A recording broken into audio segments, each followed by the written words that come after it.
Clarissa Mariano-Ligon, graduate of Family Studies, faculty from the College of Education, and the first-year coordinator in the Higher Education Unit of Miriam College.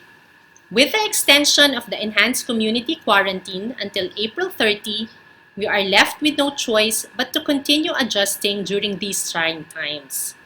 The situation might pose a challenge to families with children, especially in terms of how to encourage them to engage in a variety of activities while staying at home.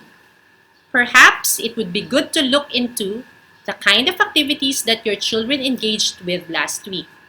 Did they watch TV or Netflix, use their gadgets, read some books, play with toys, bond and or fight with their siblings, and connect with family members outside of the home? Well, as you can see, there are many activities that children can engage with even without going outside. But the good question is, how can we encourage them to do so?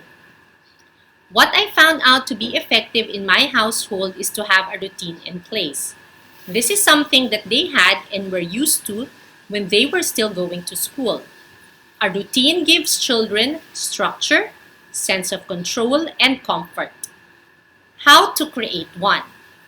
What I did was to involve my boys when we made ours. I asked them what they want to do on a daily basis and also looked into their interests. If they are into arts, perhaps creative play can be part of the schedule. Of course, there are also activities that are non-negotiables.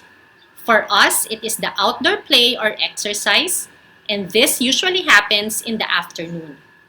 This is considered a non-negotiable for us because one way to fight the COVID-19 is to have a good immune system, and exercising is one way to achieve that. Finding balance is also another way that can be looked into when encouraging children to engage in various activities. It is no secret that most, if not all children, enjoy using gadgets. To lessen the use of this, talk to them about the negative effects of too much gadget use, and you may also apply the simple 1:1 rule. For example, for every one activity that uses technology, an offline activity should be done too.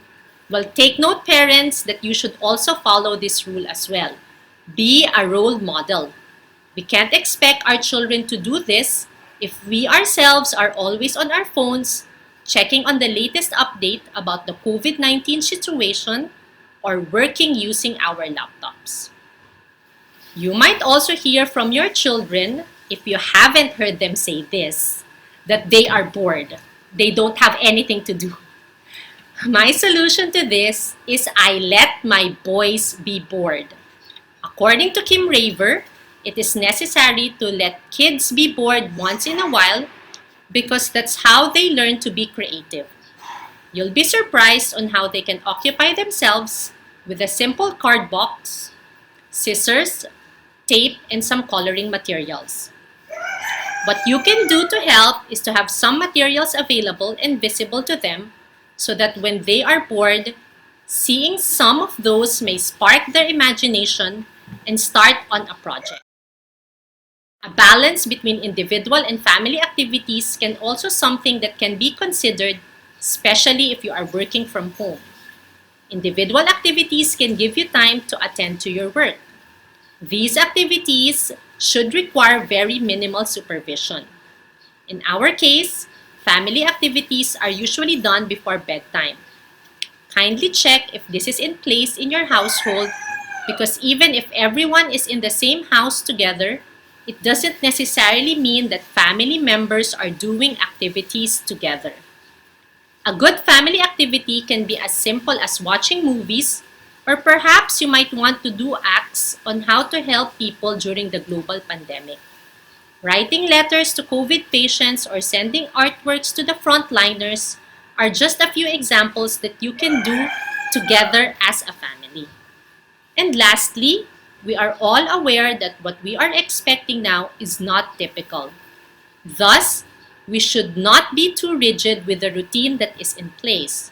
Do not get stressed if the schedule is not followed to a T. There is always tomorrow.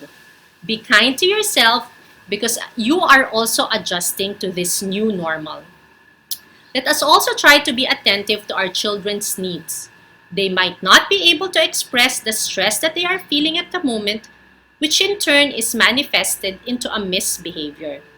Assure them, let them know that you are present and ready to listen to their thoughts and needs. I hope the few suggestions that I just shared can help you and your family engage in various activities together or individually at home. Praying with all of you as we rise above this crisis.